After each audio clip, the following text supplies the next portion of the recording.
Eu acho que a guerra na Ucrânia, de alguma forma ou outra, veio para ficar. Por quê? Se você hoje fala mal dessa guerra, você vai preso. Que, como eu disse, a população russa ficou tão traumatizada com o colapso da União Soviética, também houve uma sensação de humilhação. Acho que apoia o conflito. Eu consigo fazer você ter resultados rápidos no YouTube em poucas semanas ou até poucos dias, mesmo que você não saiba como começar. A única coisa que você precisa fazer é seguir o método revolucionário que eu desenvolvi para criar canais de sucesso no YouTube em 2 dias ou menos sem aparecer. Automatizar o teu canal no YouTube, transformar o YouTube numa linha de esteira, um vídeo atrás do outro, criação de vídeo praticamente sozinho. Você quer saber como fazer isso? Basta você clicar no botão aí embaixo. Mas se liga, olha só. Se a gente fosse pensar, dá pra gente conseguir imaginar um cenário em 3 anos que não tem mais a guerra de Israel e a guerra da Rússia? Eu acho que a guerra na Ucrânia, de alguma forma ou outra, veio para ficar. Por quê? Vamos supor que a Rússia consegue ocupar toda a Ucrânia. A gente está tendo ataques de ucranianos dentro da Rússia hoje. Teve ontem uma grande explosão num oleoduto perto de Moscou. Tem ataques de drones. Se a Rússia consolidar seu controle, vai tirar o Zelensky, botar um presidente pró-russo, ou eliminará simplesmente a Ucrânia e virará uma região da Rússia. O nacionalismo ucraniano está tão estabelecido hoje que haverá ataques contínuos em território russo direto, com apoio ocidental.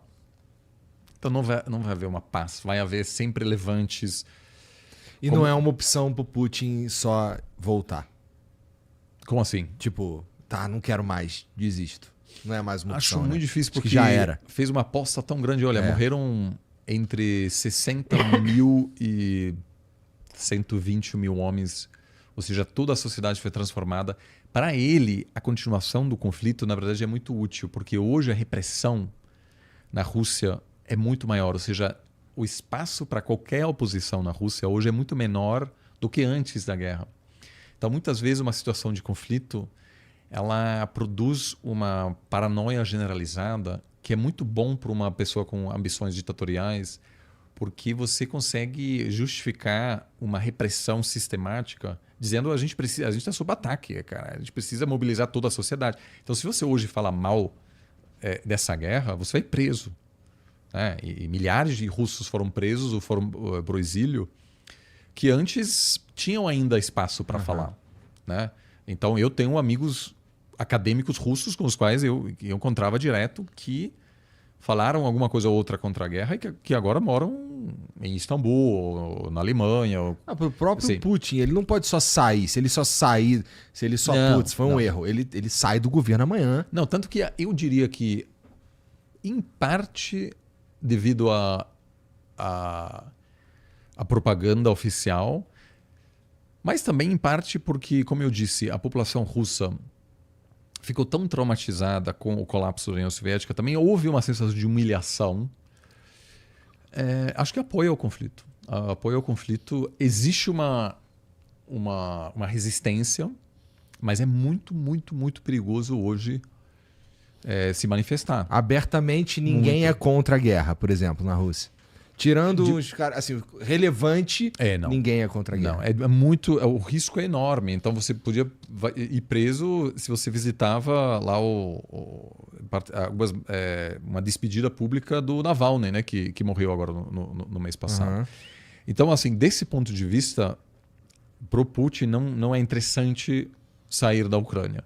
Tanto que hoje, saindo da Ucrânia, entregar a Crimeia, seria uma derrota ampla e ele entraria na história como o cara que desistiu, de certa forma. E na última vez, é interessante que a União Soviética invadiu o Afeganistão no finalzinho dos anos 70 e para tentar manter lá um governo comunista em Cabul. E ficaram uma década numa guerra sangrenta lá. E depois de 10 anos se retiraram. Porque não deu certo. Em parte porque os Estados Unidos financiaram rebeldes no Afeganistão, os Mujahideen, que derrotaram os soviéticos no Afeganistão. Então, quem pediu a retirada, quem liderou a retirada, hoje ficou com essa reputação de alguém que foi derrotado, né? Ou seja, o Putin claramente hoje não há condições da Rússia fazer isso. A Ucrânia tem uma desvantagem militar, mas, como eu disse, em função do nacionalismo que se consolidou, eu acho que o cenário mais provável é um conflito. Pode até ter algum tipo de cessar-fogo depois das eleições americanas, em novembro. E eu acho que hoje o cenário mais provável é uma partição, assim, mas sem um acordo de paz, mas uma coisa parecida com as Coreias. Hoje há um cessar-fogo entre Coreia do Sul e Coreia do Norte. Não há um acordo de paz, mas está assim há 50 anos. E aí a Ucrânia tentará se fortalecer contra futuras agressões russas. Mas eu acho muito difícil os ucranianos firmarem um acordo que formalmente aceita, olha, perdemos esses territórios, porque a assinatura russa não... Ou seja, não há zero confiança entre os países, porque a Rússia assinou um acordo nos anos 90, os acordos de Budapeste, garantindo a soberania ucraniana quando a Ucrânia entregou aos russos suas armas nucleares. Porque quando colapsou a União Soviética, tinha armas nucleares na Ucrânia. Então a Ucrânia era uma potência nuclear. E havia uma pressão tanto por parte dos Estados Unidos quanto por parte da Rússia, porque os Estados Unidos não achava que a Rússia ia ser um inimigo. De que a Ucrânia largasse as armas porque queriam reduzir o número de potências nucleares. E hoje os ucranianos, obviamente, dizem, olha, a gente entregou as nossas armas nucleares, a gente recebeu a promessa russa de não atacar a gente, atacaram. Então vão assinar um acordo de novo que não vale nada daqui a um tempo. Então, assim, eu acho que sim. Agora, porque a realidade mudou. Eu lembro de uma viagem para Moscou em 2008, 2009. E um político russo me disse, ele falou assim, Oliver, a Ucrânia não é um país. Ela faz parte da Rússia e a gente quer retomar um dia.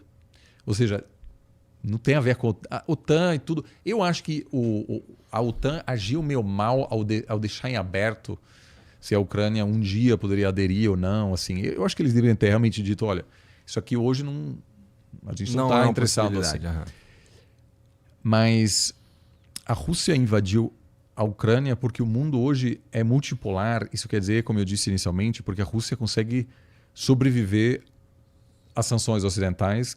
E isso não era o caso 20 anos atrás. Se 20 anos atrás a Rússia tivesse invadido a Ucrânia, a China era um terço do tamanho que é hoje. Então a China não tinha capacidade de sustentar a economia russa, nem a Índia. Então o domínio ocidental era tão grande que não tinha espaço para se movimentar para essas potências que, de alguma forma ou outra, tem uma questão aí de querer reverter certas coisas que aconteceram no passado.